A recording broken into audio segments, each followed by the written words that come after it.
আসসালামু আলাইকুম। খুবই খারাপ এবং ভয়াবহ দুঃসংবাদ। ভিডিওটা সর্বোচ্চ শেয়ার করবেন যেন মানুষের কাছে পৌঁছায়, আর শেয়ারের মাধ্যমে আমরা প্রত্যেকে, আমার প্রত্যেকটা ভিডিওতে বলি, যুদ্ধ করছে ইরানের মাঠে ইরানের বীর সেনারা। আমার আপনার দায়িত্ব হচ্ছে তাদের জন্য একটু দোয়া করা।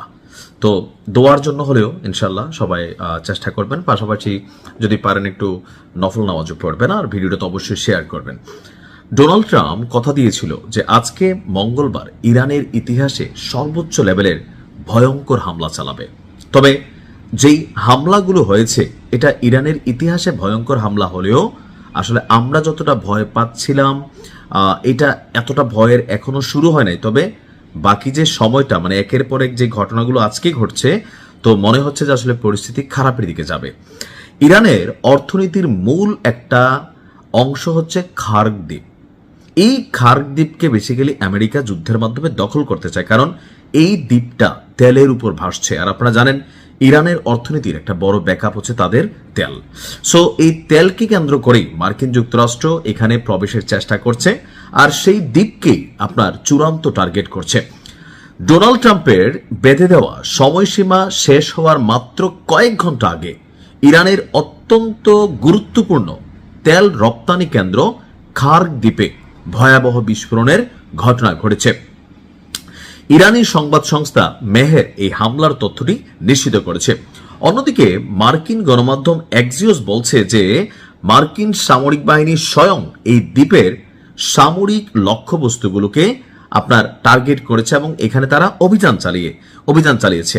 এছাড়াও ইরানের একটি গুরুত্বপূর্ণ সেতুতে হামলা করে সংযোগ বিচ্ছিন্ন করে দেওয়া হয়েছে। অর্থাৎ যখন এই লড়াইটি চলছে, ইরানের সেনাবাহিনী বা ইরানের যারা যোদ্ধারা আছেন তারা কি বলা হয় যে স্থলযুদ্ধ হোক বা এখানে যারা অনুপ্রবেশকারী 2500 সেনা সদস্যরা আছেন বা স্পেশাল প্যারাট্রুপার আছে মার্কিনীদের, এই খার্গ দিকে দখল করার জন্য যেন তারা সেখানে ঢুকতে না পারে, এই কারণে গুরুত্বপূর্ণ এই সেতুকে ধসিয়ে দেওয়া হয়েছে।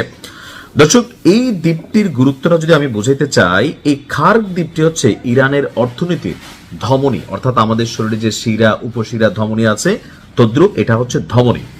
ইরানের মোট তেল রপ্তানির প্রায় 90% এই দ্বীপের মাধ্যমে সম্পন্ন হয়। তাহলে যে কোনো একটা দেশকে যদি ধ্বংস করতে হয়, আপনি তার অর্থনীতিকে ধসিয়ে দিতে হবে।